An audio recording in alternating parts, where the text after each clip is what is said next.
Existem momentos em que a história parece sangrar. Quando os céus estão em silêncio e a terra geme debaixo do peso da idolatria, da injustiça e da mentira. Quando até mesmo os filhos do Deus vivo parecem ter se esquecido do altar. É nesses dias escuros que Deus chama alguém para ser luz. Não um herói. Não alguém forte aos olhos dos homens. Mas alguém escondido. Forjado no secreto. Marcado por lágrimas e fome de justiça. Alguém que carrega dentro de si uma oração que pode rasgar os céus. Elias surge como esse alguém. Ele não vem de uma linhagem real. Não tem pedigree sacerdotal. É apenas um tisbita. Um nome pequeno em uma terra esquecida. Mas em seu espírito, arde um zelo inegociável pelo Deus de Israel. Seu coração é inflamado por um chamado que não veio dos homens, mas do próprio céu. Um chamado que o faria enfrentar reis, desafiar multidões, clamar por fogo do alto e depois, no silêncio da caverna, desejar a própria morte. A história de Elias é a história de todos nós quando somos chamados a permanecer fiéis num tempo de infidelidade. Quando temos que manter o altar aceso, mesmo quando parece que tudo ao redor está em ruínas. Elias não é apenas um profeta do passado. Ele é uma convocação viva de Deus para os nossos dias. Um lembrete de que o mesmo Deus que respondeu com fogo ainda está entre nós. E que Ele continua chamando aqueles que se atrevem a crer no impossível. Prepare-se, porque ao mergulhar nesta jornada, você não apenas conhecerá um profeta, você se enxergará nos seus passos, nas suas dores, nos seus clamores e na sua redenção. Pois o Deus de Elias também quer restaurar o seu altar. Num tempo em que a luz parecia ter sido apagada sobre a terra de Israel, o silêncio de Deus era mais alto que o clamor do povo. A idolatria havia tomado conta dos altares. O povo que outrora caminhava guiado pela nuvem e pelo fogo agora se curvava diante de imagens de madeira. A fé havia sido trocada por política, a santidade por conveniência, e o nome do Senhor parecia esquecido entre os gritos dos profetas de Baal. Foi nesse cenário escuro que surgiu Elias, sem genealogia aparente, sem título sacerdotal, sem linhagem real, apenas com a fé de quem anda com Deus e a coragem de quem já foi moldado pelo deserto. Elias, o tisbita, do povoado de Tesbe em Gileade, entra na narrativa bíblica como um trovão no meio do silêncio. Seu nome, o Senhor é o meu Deus, já era uma profecia contra toda a idolatria que consumia o coração de Israel. Ele não pede permissão. Ele não espera ser aceito. Ele não faz rodeios. Elias entra diretamente na presença do rei Acabe, o rei que fez o que era mal perante o Senhor, mais do que todos os que foram antes dele, e entrega uma sentença que treme o coração da nação. Tão certo como vive o Senhor, Deus de Israel, perante cuja face estou, nestes anos não haverá orvalho nem chuva, senão segundo a minha palavra. 1 Reis 17. E a palavra do céu se cumpre. Não chove, o céu se fecha, o solo se racha, as plantações morrem, os rios secam, os deuses pagãos emudecem. Baal, o suposto deus da fertilidade e da chuva, não responde. Porque quando um homem cheio do Espírito libera a palavra de Deus, toda a estrutura que não vem do céu começa a ruir. Mas Elias não fica para ver a destruição. O mesmo Deus que o envia, agora o esconde. Vai-te daqui, vira-te para o oriente e esconde-te junto ao ribeiro de Querite, que está diante do Jordão. 1 Reis 17. No esconderijo de Querite, Elias aprende uma lição que todo profeta precisa aprender. Antes de ser usado em público, ele precisa ser quebrado em secreto. Ali, na solidão do ribeiro, Deus sustenta Elias com água da fonte e pão trazido por corvos. Aquele homem que desafiou reis agora depende do céu para cada mordida. O sustento vem de um modo improvável. Os corvos, aves impuras para os judeus, tornam-se mensageiros da provisão divina. Elias está sendo tratado, quebrantado, esvaziado. Aquele que profetizou a seca está agora sentindo na pele os efeitos dela. Mas é exatamente aí que o caráter é forjado, que a fé é purificada, que a dependência de Deus se torna total. E quando o ribeiro seca, Deus fala de novo. Levanta-te e vai a Sarepta, que pertence a Sidom, e habita ali. Eis que ordenei a uma mulher viúva que te sustente. Reis 17. Mais uma vez, Deus usa o improvável. Uma viúva pobre, fora de Israel, no meio da crise, com apenas um punhado de farinha e um pouco de azeite. Elias pede água e depois pede pão. Ela responde que só tem o suficiente para fazer uma última refeição para ela e o filho antes de morrerem. Mas o profeta não recua. Faze primeiro para mim um bolo pequeno e traze-mo cá fora. Depois farás para ti e para teu filho. 1 Reis 17. Ousadia, fé, obediência. 3 ingredientes que abrem os céus. E a mulher, movida por algo maior que o medo da morte, obedece. E o milagre acontece. A farinha não acaba. O azeite não falta. Por muitos dias, eles comeram do pouco que se multiplicou. Mas Deus não termina aí. A casa que experimentou a provisão, agora enfrentará a dor. O filho da viúva adoece e morre. A mulher questiona. Elias se angustia. E então faz algo que até então não havia sido visto na Escritura. Ele leva o menino para o seu quarto, o deita em sua cama, estende-se sobre ele 3 vezes e clama com intensidade: Ó Senhor, meu Deus, rogo-te que a alma deste menino torne a entrar nele. 1 Reis 17. E Deus ouve. O menino volta à vida. A oração de Elias rompe a barreira entre o tempo e a eternidade. Um novo nível de autoridade espiritual é estabelecido. O Deus que sustentou, agora ressuscita. E a mulher que duvidava, agora diz: Nisto conheço agora que tu és homem de Deus, e que a palavra do Senhor na tua boca é verdade. 1 Reis 17. O esconderijo foi necessário. A escassez foi escola. A obediência gerou provisão. E a oração ousada trouxe ressurreição. Elias está sendo preparado para algo maior. O fogo ainda não caiu, mas o altar está sendo construído no invisível. E no silêncio do seu quarto, Elias aprende que não é apenas a voz de Deus que abre os céus, é também o coração rendido, que se inclina no secreto, que carrega a presença quando ninguém está vendo. A corrupção não é apenas um problema político, é uma enfermidade espiritual. Em Israel, os altares de Deus estavam abandonados, enquanto os deuses estranhos recebiam louvores. Acabe, rei de Israel, havia se aliado a Jezabel, mulher estrangeira e sacerdotisa de Baal, promovendo a idolatria como política de Estado. Israel, que fora selado por aliança com o Senhor dos Exércitos, agora prostituía sua adoração diante de postes ídolos e sacrifícios profanos. O povo que foi liberto do Egito agora estava escravizado pelo engano. É nesse cenário que Elias entra em cena. Como um trovão cortando o céu nublado, ele se apresenta diante do rei com uma sentença que não veio da terra, mas da boca de Deus. Tão certo como vive o Senhor Deus de Israel, perante cuja face estou, nem orvalho, nem chuva haverá nestes anos, segundo a minha palavra. 1 Reis 17:1. Imagine a ousadia desse homem, sozinho, diante de um rei que poderia mandá-lo matar com uma ordem. Mas Elias não falava por si mesmo. Ele havia sido enviado.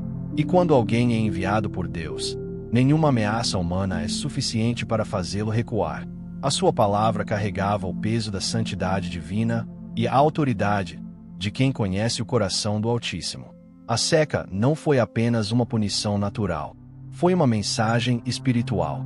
Deus estava dizendo: se vocês confiam em Baal, o Deus da fertilidade, vamos ver se ele poderá fazer chover. Foi uma afronta direta à falsa religião que dominava Israel. Deus estava expondo os ídolos e usou a boca de um homem para iniciar essa purificação. Mas Elias não ficou para receber aplausos. Logo após liberar a palavra, ele foi orientado por Deus a se esconder.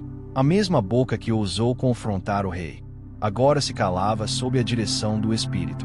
Porque antes de grandes demonstrações públicas, Deus sempre trabalha no secreto. Elias precisava ser separado, curado, sustentado, longe dos olhos humanos, perto do coração de Deus.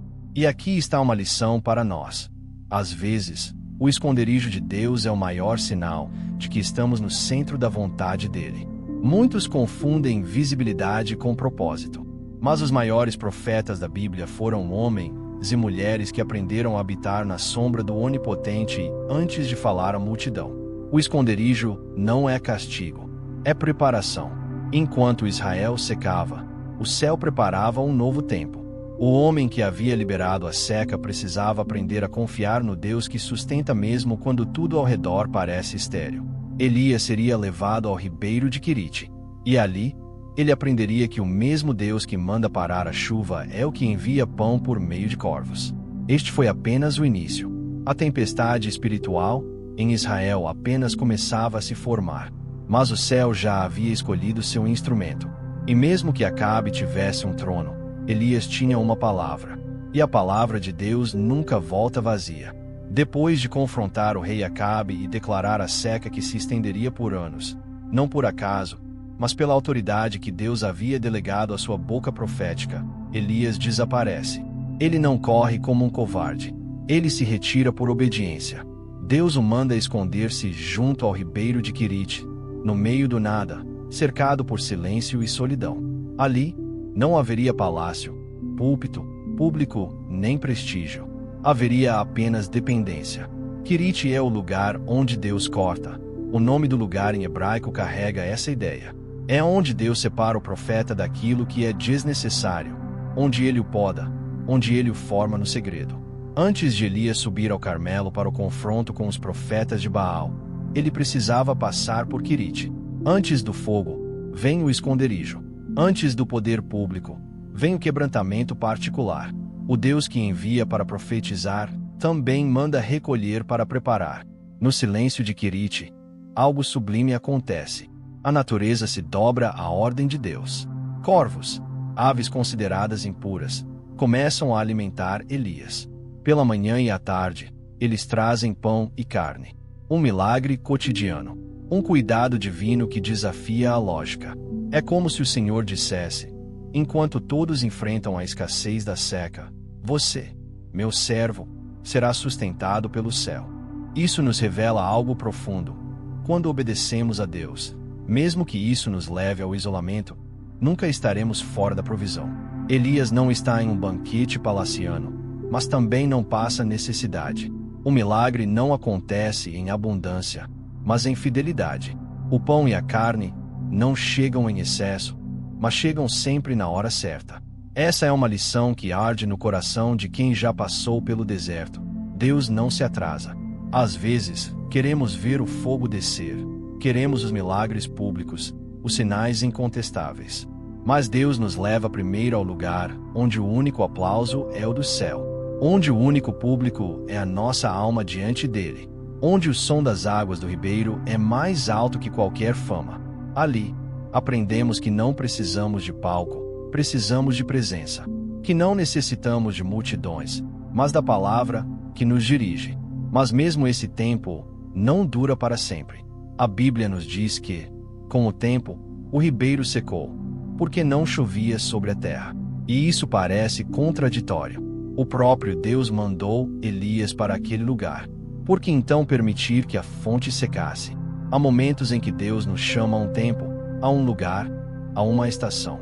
E quando aquela estação cumpre seu propósito, Ele permite que as águas sequem para que não façamos do esconderijo um lar definitivo. Há algo além. Deus fecha ciclos para abrir outros. Ele seca o ribeiro, não porque esqueceu de Elias, mas porque estava prestes a conduzi-lo para um novo milagre. É assim que Deus faz com os seus. Ele nos ensina a confiar no fluxo da sua voz, não na permanência das circunstâncias. A provisão de ontem não é a garantia de hoje. O que garante nosso sustento é a obediência contínua à direção de Deus. O que Elias viveu em Querite é um retrato da alma de todo aquele que serve ao Senhor. Momentos em que tudo ao redor é silêncio, em que a única companhia são os corvos, e a única voz que ecoa é a da memória da última ordem de Deus. É nesses momentos que o ego é tratado, o orgulho é esmagado e a fé é refinada. Querite foi mais do que um esconderijo. Foi um altar, um lugar onde Elias aprendeu a confiar, não em sua influência, mas na intimidade. E ali, no secreto, Deus estava moldando o profeta que incendiaria uma nação. Porque antes de enviar fogo do céu, Deus envia silêncio à alma. E aquele que resiste ao silêncio de Querite poderá permanecer firme diante do ruído dos falsos profetas. Quirite é onde morre o homem natural e nasce o vaso preparado, onde a fome é suprida não por recursos humanos, mas por comandos celestiais, onde aprendemos que, mesmo que tudo seque ao nosso redor, a voz de Deus continua fluindo. E talvez hoje, enquanto ouve essas palavras, você esteja num lugar parecido com Quirite, oculto, esquecido, sem palmas, sem plateia. Mas saiba, o mesmo Deus que enviou os corvos para Elias está cuidando de você. Ele conhece sua fome, sua sede, suas perguntas e suas lágrimas. E Ele está ensinando você a depender. Porque logo virá um novo chamado. Logo virá um novo cenário. Mas antes disso, Ele está forjando em você o coração que não desiste, mesmo quando o ribeiro seca. Prepare-se. O tempo do Carmelo está chegando. Mas por enquanto, permaneça em Quirite. Porque o Deus que forma em secreto é o mesmo que exalta no tempo certo. Depois de viver o tempo de sustento no ribeiro de Quirite e enfrentar o desafio da seca, Deus conduz Elias para um lugar inesperado, uma cidade chamada Sarepta, além das fronteiras de Israel, onde ele encontra uma mulher viúva à beira do desespero. Essa mulher, que mal tinha para si mesma e seu filho, será o canal da provisão divina para o profeta e para um milagre que ultrapassa a lógica humana. Imagine a cena: uma viúva, cansada, sem recursos, recolhendo gravetos para fazer seu último pão. Sua vida estava prestes a acabar, junto com a esperança de alimentar seu filho. E eis que chega um homem estranho, um profeta, pedindo alimento e água. O que se esperar em um momento tão delicado? Rejeição, medo ou desconfiança? Surpreendentemente, aquela mulher faz o impossível. Obedece. O que parecia uma contradição humana, dar o pouco que resta quando o próprio futuro está em jogo, torna-se a porta para um milagre eterno. Elias ordena que ela prepare uma pequena refeição com o que tem, prometendo que a farinha não acabará e o azeite não faltará, até que a seca termine. E assim acontece. O sobrenatural invade a escassez. Essa história é um convite para refletirmos sobre o poder da obediência na vida do cristão. Muitas vezes, diante da escassez, do medo, da dor, queremos guardar o pouco que temos para nós mesmos. Mas Deus nos chama para um movimento contrário: a entrega, o dar confiando no seu cuidado. A viúva de Sarepta nos ensina que quando obedecemos, mesmo no pouco, Deus multiplica. Não é sobre o quanto temos, mas sobre o quanto estamos dispostos a colocar nas mãos do Senhor.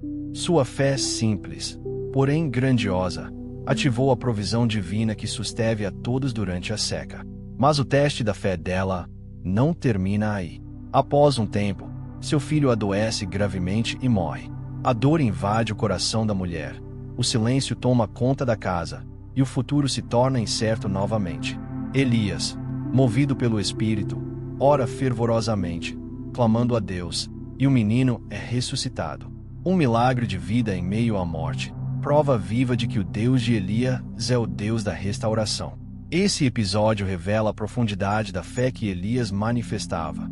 Uma fé que não se contenta com o natural, mas que ousa tocar o sobrenatural. A oração fervorosa do profeta não apenas traz vida ao menino, mas fortalece a confiança da viúva, confirmando que aquele Deus que a sustentou no deserto também é o mesmo que pode transformar a morte em vida. O poder de Deus se manifesta na obediência humilde da viúva e na intercessão apaixonada do profeta. Um duo espiritual que nos desafia a não desistir, mesmo quando tudo parece perdido. Porque a provisão divina está condicionada à nossa disposição em seguir, confiar e clamar. Hoje, talvez você se identifique com essa mulher, sentindo que não tem nada para oferecer, que seus recursos, suas forças, seus sonhos estão minguando. Mas a história de Sarepta é um lembrete poderoso. Deus quer usar o pouco que você tem para multiplicar bênçãos que você sequer imagina. Não se surpreenda-se, após obedecer, você testemunhar milagres inesperados. Não tenha medo de entregar suas últimas forças, seu último centavo, seu último suspiro de esperança, porque é aí que Deus começa a agir de forma extraordinária. A viúva de Sarepta nos desafia a uma fé prática, que age mesmo diante da escassez. Ela nos mostra que a provisão de Deus não depende de abundância humana, mas da entrega total ao seu plano. Que essa lição se grave no seu coração e desperte em você uma coragem nova para obedecer ao chamado de Deus, mesmo quando tudo parecer impossível. Porque no lugar da obediência humilde, Deus planta sementes de provisão sobrenatural, que florescem e alimentam não só a você, mas também aqueles ao seu redor. A vida é marcada por momentos em que a esperança parece escapar pelas mãos, deixando-nos diante do silêncio do impossível. Foi exatamente essa situação que encontrou Elias na casa da viúva de Sarepta. Depois de testemunhar a provisão sobrenatural de farinha e azeite, a alegria daquela mulher foi abruptamente interrompida pela doença fatal de seu filho único. Imagine a angústia da mãe, sentindo a vida do seu filho esvair-se lentamente diante de seus olhos, uma realidade cruel e implacável. O desespero parecia não ter fim, e a escuridão da morte ameaçava apagar o pouco de luz que restava naquela casa. Mas Elias, o homem do fogo, o profeta do Deus vivo, não se deixou abater pela situação. Movido pelo Espírito, ele agiu com a fé e a autoridade que vem da comunhão profunda com Deus. Pegou o menino nos braços, subiu ao quarto onde estavam a sós, e clamou ao Senhor com fervor. Ali, naquele momento de dor e incerteza, a oração de Elias se tornou um grito que atravessou os céus. Ele não orou apenas com palavras, mas com toda a convicção de quem sabe que o Deus do impossível está presente e é poderoso para transformar morte em vida. E Deus respondeu. O menino, que parecia perdido para a morte, voltou a respirar. Seus olhos se abriram para a vida, e a alegria inundou o coração daquela mãe, que viu diante de si o milagre da ressurreição. Esse episódio é uma das manifestações mais profundas do poder da oração feita em fé. Elias não confiou em circunstâncias, não se rendeu ao desespero. Ele levantou sua voz com firmeza e esperança, sabendo que o Deus a quem servia era soberano sobre a vida e a morte. Para nós, essa história traz um ensinamento vital. A oração é um canal direto para o sobrenatural. Não importa quão difícil seja a situação, ou quão fundo você esteja, o poder de Deus pode alcançar o seu problema e trazer vida onde tudo parecia perdido. Mas é preciso mais do que palavras. É preciso fé ativa, uma confiança inabalável no Deus que ressuscita. Elias não teve dúvidas, não hesitou. Ele enfrentou a morte com a certeza de que Deus é o autor da vida.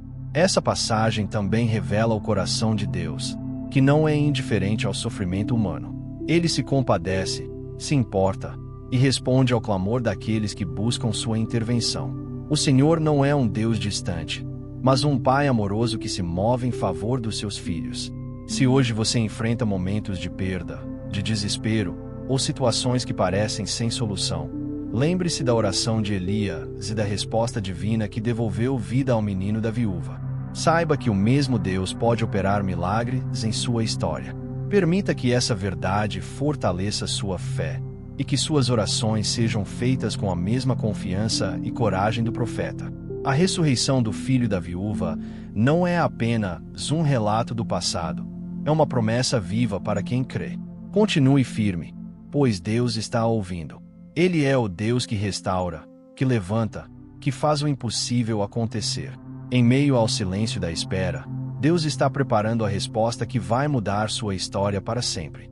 O Monte Carmelo é palco de uma das cenas mais impressionantes da Bíblia, um momento em que a fé encontrou o poder, e a glória de Deus caiu do céu para mostrar que Ele é o único e verdadeiro Senhor.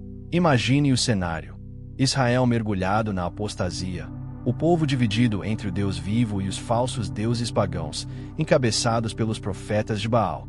O rei Acabe e sua esposa Jezabel haviam levado o povo a um caminho de idolatria profunda, sacrificando a verdade em troca de influências malignas. Nesse contexto, Elias, um profeta solitário e destemido, se levantou para um confronto decisivo. Ele desafiou os 450 profetas de Baal para uma prova pública, onde o Deus verdadeiro mostraria seu poder diante de todos. O desafio era simples, mas carregado de significado. Cada lado prepararia um altar, colocaria o sacrifício, mas sem atear fogo. O verdadeiro Deus seria aquele que, respondendo em fogo, consumisse o sacrifício, o altar e tudo ao redor. Enquanto os profetas de Baal clamavam e dançavam freneticamente, tentando invocar fogo, nada acontecia. O silêncio e a ausência de resposta deixavam claro que seus deuses eram impotentes. Então chegou a vez de Elias. Com calma e confiança, ele ordenou que a água fosse derramada 3 vezes sobre o altar.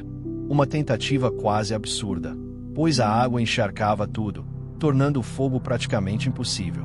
Mas Elias sabia algo que poucos entendiam: Deus não depende de circunstâncias humanas. Ele é soberano sobre a natureza e as leis que governam o mundo. E então, no momento da oração fervorosa de Elias, o fogo de Deus caiu do céu. Não era uma chama comum. Era uma manifestação da glória e do poder divinos que consumiu tudo: o sacrifício, o altar, as pedras e até a água ao redor. O povo caiu de joelhos, reconhecendo o Senhor como o único Deus verdadeiro. O dia da dúvida e da apostasia virou o dia da confirmação do poder de Deus, da restauração da fé, da esperança reacendida. Essa história nos ensina sobre a coragem de Elias diante do sistema corrupto e da multidão incrédula. Nos mostra que a fé verdadeira não se intimida frente às dificuldades, nem desiste diante da oposição. Também revela o poder da oração persistente e alinhada com a vontade divina. Elias não buscou o próprio reconhecimento, mas a glória de Deus, e por isso o fogo veio. Na vida espiritual, há momentos em que precisamos de um Monte Carmelo pessoal, um ponto de decisão e fé onde escolhemos confiar plenamente no Deus que responde com fogo. É ali que as falsas vozes do medo, da dúvida e da tentação são consumidas pelo poder da verdade e da presença de Deus. Esse capítulo também nos lembra que o fogo de Deus não é apenas uma manifestação externa, mas uma transformação interior que queima o que não agrada a Ele em nós, purifica nosso coração e renova nosso propósito. Se hoje você sente que está em meio a uma batalha espiritual, ou que seu redor está tomado por influências negativas, olhe para Elias no Monte Carmelo. Saiba que Deus é poderoso para responder às suas orações de maneira sobrenatural, trazendo vitória onde parecia haver derrota. Confie que o fogo do Espírito Santo pode consumir o que está errado em sua vida, reacender a chama da fé e te capacitar para seguir firme, mesmo diante das maiores adversidades. Lembre-se, o Deus que respondeu a Elias com fogo é o mesmo Deus que está contigo hoje. Ele não mudou, está pronto para agir poderosamente na sua história. Após a vitória extraordinária no Monte Carmelo, Elias sabia que a batalha espiritual ainda não havia terminado. O céu estava fechado para Israel, não havia chuva, e a seca que ele mesmo havia anunciado começava a fazer seus estragos na terra e na alma do povo. O desafio agora era outro. Elias precisava orar com fervor, clamando ao Deus dos céus para que abrisse as comportas do céu e enviasse a chuva que traria vida e restauração.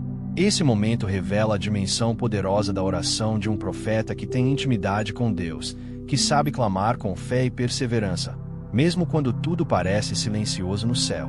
A seca era mais do que a ausência de água. Era um símbolo do deserto espiritual em que Israel vivia. O povo estava sedento não só por chuva, mas pela presença de Deus. Elias subiu ao topo do Carmelo, se prostrou em terra e orou intensamente.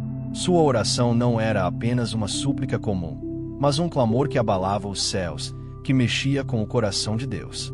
Ele pediu, esperou, observou. 7 vezes ele olhou para o horizonte, aguardando o sinal que confirmaria a resposta divina. E então, finalmente, ele viu uma pequena nuvem se formando. Uma nuvem pequena, do tamanho da palma da mão, mas suficiente para mudar o destino daquela nação. Essa história nos ensina o poder da oração persistente, da fé que não desiste diante do silêncio aparente de Deus. Elias não se cansou, não perdeu a esperança, não se acomodou. É um exemplo para nós hoje, que muitas vezes oramos, mas desistimos rápido quando não vemos resposta imediata.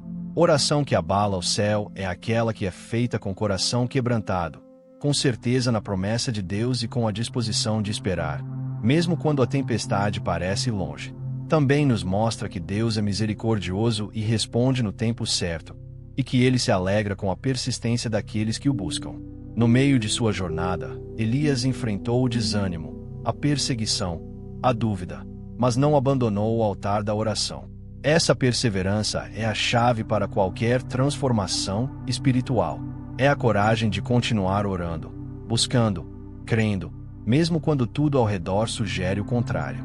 Você pode estar passando por um deserto, por um tempo de seca na sua vida, nas suas emoções ou na sua fé. Saiba que o clamor sincero e persistente alcança o trono de Deus. Não desista. Assim como Elias, levante-se, ore com fervor, espere com paciência e acredite que o céu vai se abrir para você. Deus está ouvindo, e a chuva da bênção e da renovação está chegando. Depois da vitória arrebatadora no Monte Carmelo, quando o fogo do céu consumiu o sacrifício e deixou claro quem era o verdadeiro Deus, Elias poderia ter pensado que tudo estava resolvido. Mas a realidade o confrontou de maneira brutal e implacável. Jezabel, a rainha idólatra e cruel, não estava disposta a aceitar aquela derrota. Ela lançou uma ameaça direta contra a vida do profeta. Jezabel, esposa do rei Acabe, era uma mulher poderosa, determinada a manter a adoração a Baal e a manipular o reino com punho de ferro. Sua raiva diante da derrota espiritual foi tamanha que ela jurou matar Elias, enviando uma caçadora implacável atrás dele. Esse momento marcou um dos pontos mais dramáticos da vida do profeta. De guerreiro destemido, Elias passou a se esconder, fugindo por sua vida. O medo, a angústia e o desânimo invadiram seu coração. Ele que, minutos antes, havia visto o poder de Deus manifestado com fogo, agora se sentia pequeno, só e vulnerável. Essa mudança brusca na vida de Elias é uma das lições mais profundas que podemos extrair. Mesmo os mais fortes na fé enfrentam momentos de fragilidade. Até os profetas podem duvidar, temer e sentir-se sozinhos. Elias não foge porque perdeu a fé, mas porque a ameaça à sua vida era real e intensa. Ele se esconde na floresta, caminha para o deserto, até se refugiar em uma caverna, um lugar de solidão e silêncio. Lá, no silêncio escuro, Elias desabafa com Deus. Ele revela seu medo, seu cansaço, sua vontade de desistir. Ele se sente sozinho, acredita que é o único que ainda mantém a fé viva. Esse é um momento crucial para todos nós. O desânimo pode bater forte, a dúvida pode tentar nos dominar, e a solidão espiritual pode parecer imensa. Mas Deus não abandona Elias. Ele vai até a caverna e lhe faz uma pergunta que ecoa em nossos corações. O que você está fazendo aqui, Elias? Deus não rejeita o profeta pelo medo, nem pela fuga. Ele o encontra na sua fraqueza, no seu silêncio, na sua dúvida. Esse encontro é um convite à restauração, à renovação da missão, à força renovada para seguir em frente. Mesmo nos momentos mais difíceis, Deus está presente, ouvindo, acolhendo, preparando para o próximo passo. A lição para nós é clara. O medo não nos define, a fraqueza não nos derrota, e os momentos de caverna são parte da jornada para uma fé mais profunda. Elias nos mostra que não há vergonha em se sentir cansado ou assustado, mas é preciso não permanecer ali. Deus chama para levantar, ouvir sua voz e continuar. Essa história também nos alerta sobre as batalhas espirituais que acontecem nos bastidores, que não são visíveis para o mundo, mas que moldam o caráter e fortalecem a fé. Ao encarar a ameaça de Jezabel, Elias nos ensina que seguir a Deus implica enfrentar inimigos, enfrentar nossos próprios medos e, acima de tudo, confiar na providência divina. É um chamado para permanecermos firmes, mesmo quando a adversidade nos cerca, mesmo quando o medo quer nos paralisar. Que possamos aprender com Elias a coragem de enfrentar as tempestades interiores, sabendo que Deus é nosso refúgio e fortaleza. O refúgio na caverna, longe da vista de todos, tornou-se para Elias não apenas um esconderijo físico, mas também um lugar de profunda angústia e questionamento. Lá, no silêncio sombrio da caverna, ele se viu diante de uma encruzilhada espiritual, um momento em que até os mais fortes podem pensar em desistir. Elias, o profeta que enfrentou reis e multidões, que clamou o fogo do céu e provocou o poder de Baal, agora se encontrava solitário, temeroso e vulnerável. Ele sentia o peso da missão e a solidão de carregar um fardo que parecia impossível de suportar. O coração do profeta estava pesado, carregado de dúvidas e questionamentos. Ele tinha medo da perseguição, da rejeição e da morte. O cansaço espiritual lhe consumia. Ele desejava apenas morrer, desistir de tudo, fugir daquela missão que parecia tão árdua. Nesse momento de profunda crise, Elias clama a Deus, não com palavras de fé e confiança, mas com uma honestidade nua e crua. Já basta, Senhor, tira minha vida, pois não sou melhor do que meus pais. 1 Reis 19:4. Essa oração revela a humanidade de Elias, um homem que, apesar de sua força e chamado divino, enfrenta o desânimo, a exaustão e o medo da solidão. Mas é exatamente nesse ponto, na fraqueza e na vulnerabilidade, que Deus age de maneira surpreendente. O Senhor não responde a Elias com fogo ou tremor, como havia feito no Monte Carmelo. Ele não se manifesta com grandes sinais visíveis. Em vez disso, Deus se revela em um sussurro, uma voz suave e calma, quase imperceptível. Essa revelação do sopro suave na montanha é um dos momentos mais emblemáticos da Bíblia, mostrando que a presença de Deus não está sempre nos grandes espetáculos, mas também nos detalhes silenciosos da vida. O Deus que move montanhas também fala na brisa tranquila que toca a alma cansada. Elias aprende que sua missão não depende de grandes demonstrações de poder, mas de ouvir a voz de Deus, confiar em sua direção e perseverar na fé mesmo quando tudo parece perdido. Deus o orienta a sair da caverna, a continuar seu caminho e a nomear um sucessor que carregará a tocha profética adiante. A mensagem para nós é clara. Nas horas mais sombrias, quando o desânimo parece nos vencer, precisamos ouvir o sussurro de Deus e não o barulho das circunstâncias.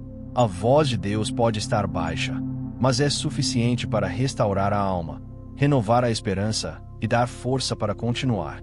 Essa passagem nos ensina que a fé não é a ausência de dificuldade, mas a coragem de persistir mesmo quando tudo dentro de nós quer desistir.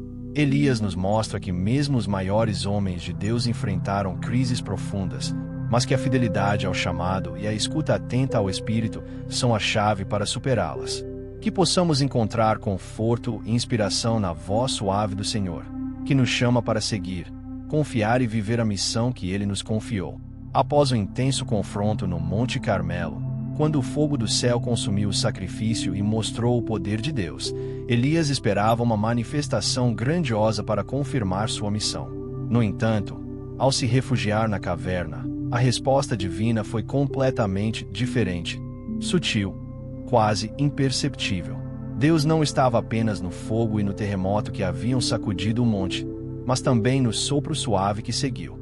Essa revelação mostra que a manifestação da presença de Deus não se restringe a grandes eventos ou demonstrações espetaculares de poder. O sopro suave representa a voz calma e pacífica de Deus, que se faz ouvir no silêncio, na intimidade do coração e na paz interior.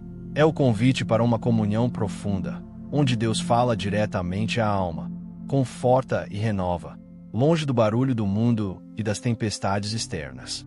Essa experiência de Elias nos ensina que a espiritualidade não está apenas nos momentos de grandes milagres e ações poderosas, mas também na quietude, na escuta atenta e na sensibilidade para perceber a presença divina em meio às pequenas coisas.